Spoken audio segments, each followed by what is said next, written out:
యేసుక్రీస్తు నామములో మీ అందరికీ వందనాలు. నా దేవుడు మిమ్మల్ని మీ కుటుంబాలు నిండార్లుగా దీవించునుగాక. దేవుని సేవకుడిని ఎలా నడవాలో, దేవుని సన్నిధిలో మనం ఎలా ప్రార్థన చేయాలో ఈరోజు తెలుసుకుందాం.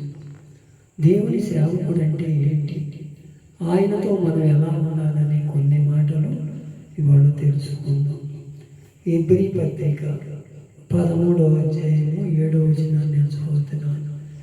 హెబ్రీ పత్రిక 13వ అధ్యాయము 7వ వచనం. మీకు దేవుని వాక్యం బోధించు మీ పైన నాయకులుగా ఉన్న వారిని జ్ఞాపకం చేసుకొని వారి ప్రవర్తన ఫలమును శ్రద్ధగా తలంచుకొనుచు వారి విశ్వాసముని అనుసరించండి అంటున్నాడు. ఇక్కడ హెబ్రీ గ్రంథకర్త మన పైన ఉన్న సేవకులు ఎలా ఉంటున్నారు, మనం వాళ్ళతో ఎలా సహవాసం చేస్తున్నాము, మన జీవన శైలి ఎలా మారుతుంది అనే దాని గురించి కొన్ని తెలుసుకోవాలి. సేవకుడు ఘాటుగా మాట్లాడితే అది నిన్ను బాధ పెట్టిందేమో, ఆయనను నిన్ను దూరం చేస్తుందేమో. ఏదైనా నిజం మాట్లాడితే ఇప్పుడు కూడా మనకి కోపమే వస్తుంది. మంచిగా మాట్లాడాలి, తీపిగా మాట్లాడేవాళ్ళు నీకు స్వస్థత కలుగుద్ది, నీకు విడుదల కలుగుద్ది, నీకు అంతా మంచి జరుగుద్ది, నువ్వు లక్షాధికారి అయిపోతావు అని మంచి మాటలు చెప్తారంట. వాళ్ళు అలాంటి వాళ్ళగా ఉన్నవారిని అసలు దేవుడు లెక్క చేయట్లేదు. దేవుడు ఏమంటున్నాడు ఇక్కడ, మీ పైన ఉన్న వారి గురించి, మీ గురించి ప్రార్థన చేస్తున్నారా లేదా, మీ గురించి వాళ్ళు ప్రయాసపడుతున్నారా లేదా, వాళ్ళ ప్రవర్తన ఎలా ఉంది, నీ డబ్బులు తీసుకునే వాళ్ళు జలసాలు చేస్తున్నారా అని దేవుడు కనిపెట్టుకొని వాళ్ళ గురించి ప్రార్థన చేయమంటున్నాడు. మనం ఎలా ఉంటున్నామంటే ఈ రోజుల్లో సేవకుడిని చూస్తే అదో రకంగా చూస్తాం. సేవకుడు ఇంటికి వచ్చినా ఆయన పట్టించుకో. భారం కలిగి ప్రార్థన చేసే సేవకుడిని మనం పట్టించుకో. ఆడపాతాడుకోతారు చూడు, వాడు అది ఇస్తాము, ఇది ఇస్తాము, ఆ కానుక ఇస్తాము, ఈ కానుక ఇస్తాము. అది దేవుని చిత్తం కాదు. నీ మీద ఒక ప్రణాళిక వేసుకొని నిన్ను ఏ రోగంలో ఉన్నా, ఏ బాధల్లో ఉన్నా నీ గురించి మందిరంలో మోకరించి ప్రార్థన చేసి, నీ గురించి కనిపెట్టుకొని ప్రార్థన చేసే సేవకుడిని మర్చిపోతున్నావేమో, అది ఒకసారి జ్ఞాపకం చేసుకో. నిన్ను హెచ్చరిక మాటలతో మాట్లాడాడు, నిన్ను నడవకూడని మాటలు, నిన్ను తిరగకూడని దగ్గర తిరగకూడదని చెప్పాడేంటి. ఆ మాటలు నీకు గింపుగా ఉనకపోవచ్చు, ఆ మాటలు నీకు కోపం పుట్టించవచ్చు. అది దేవుని చిత్తం, అది దేవుడే మాట్లాడమని ఉంటాడు.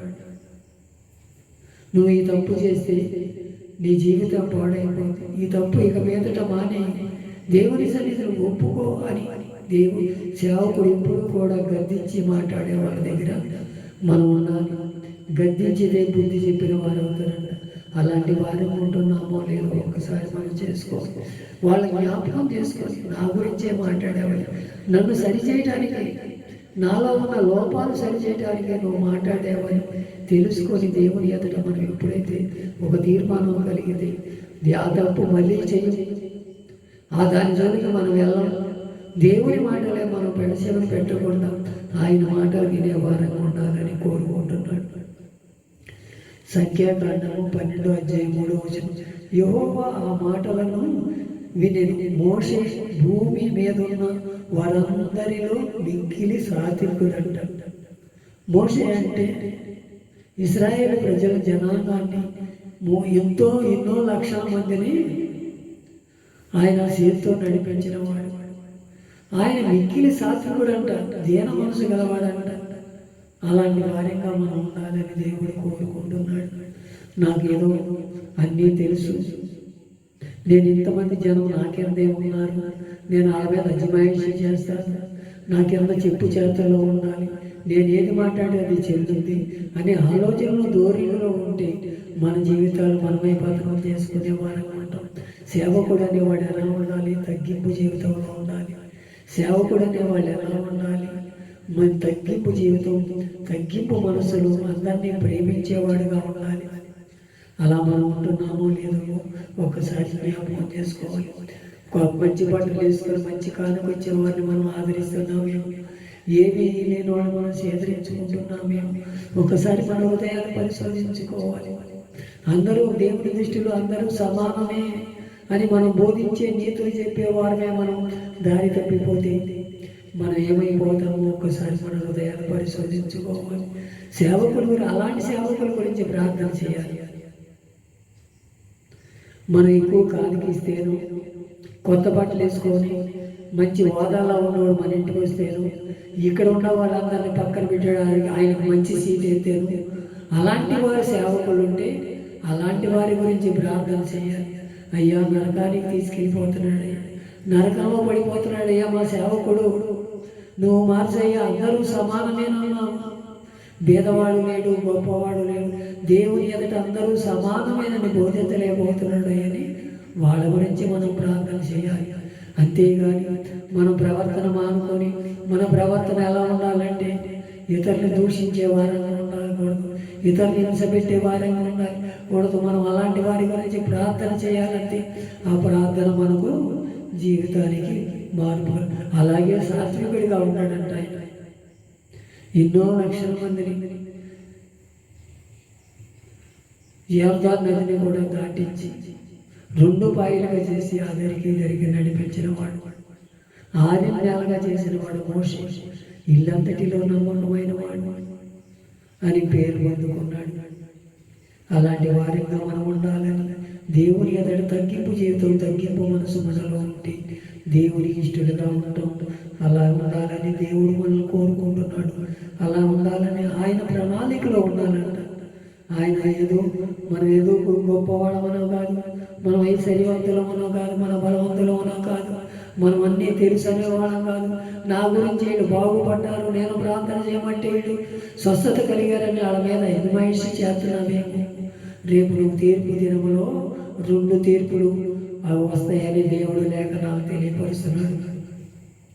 అలాగే హెబ్రీ పత్రిక 11వ అధ్యాయం 24వ వచనంలో కూడా అంటున్నాడు, మోషే పెద్దవాడైనప్పుడు విశ్వాసమును బట్టి ఐగుప్తు ధనము కంటే క్రీస్తు యేసునే నింద గొప్ప భాగ్యమని ఎంచుకొని అల్పకాల భోగభాగ్యమును అనుభవించుట కంటే దేవుని ప్రజలతో శ్రమ అనుభవించడం మేలుని యోచించి పరో కుమారుడిని అనిపించుకున్నట కంటే ఒప్పుకోలేదంట.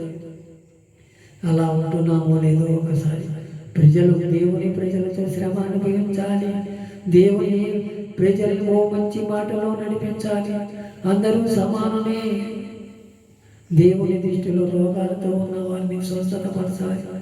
మనం వాళ్ళ గాయాలు కడిగి వాళ్ళ మాన్పి వాళ్ళ గురించి ప్రార్థన చేసి కన్నీటితో ప్రార్థన చేస్తే దేవుడి జవాబు అనుగ్రహిస్తాడు. అలాంటి వారి ఉంటామేమో ఒకసారి. దమ్మ ఏ మోహం ఉందేమో,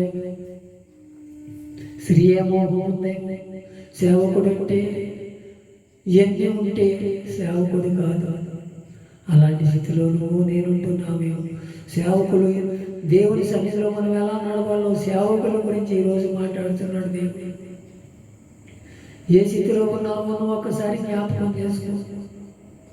దేవా నీ చిత్తంలో నేను ఉంటానయ్యా అని మొదట వచ్చిన స్థితి నా కడ వరకు కాపాడుకునే కృపను దయచేయమని తిమోతి ఎలా అన్నాడు? నా విశ్వాసాన్ని నేను కాపాడుకోండి, నా వరకు కడపట్టించింది అని చెప్పుకున్నాడు. మనం చెప్పుకుంటాం కాదు, దేవుని దృష్టిలో ఉన్నాడు. అలాంటి స్థితిలో ఉన్నామో లేదు ఒకసారి మనం జ్ఞాపకం చేసుకుంటాం. మనం సేవకులమై ఉంటాం కూడా చిన్న చూపు పెద్ద చూపు చూస్తున్నామేమో. చిన్నవారిని ఒక రకంగా, పెద్దవారిని ఒక రకంగా చూస్తున్నామేమో.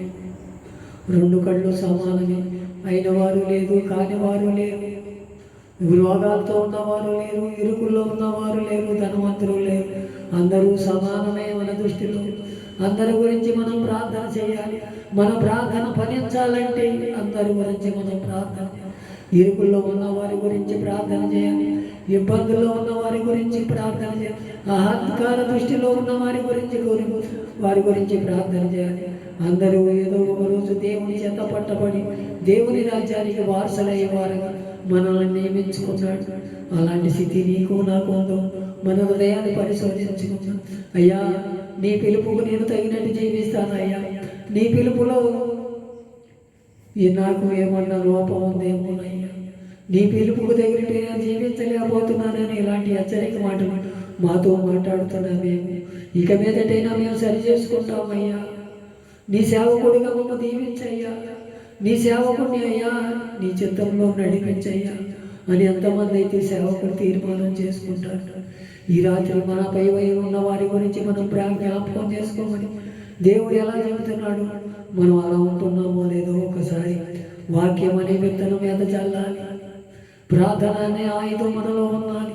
అదే దేవుని సేవకుడి ఉండవలసిన లక్షణాలు.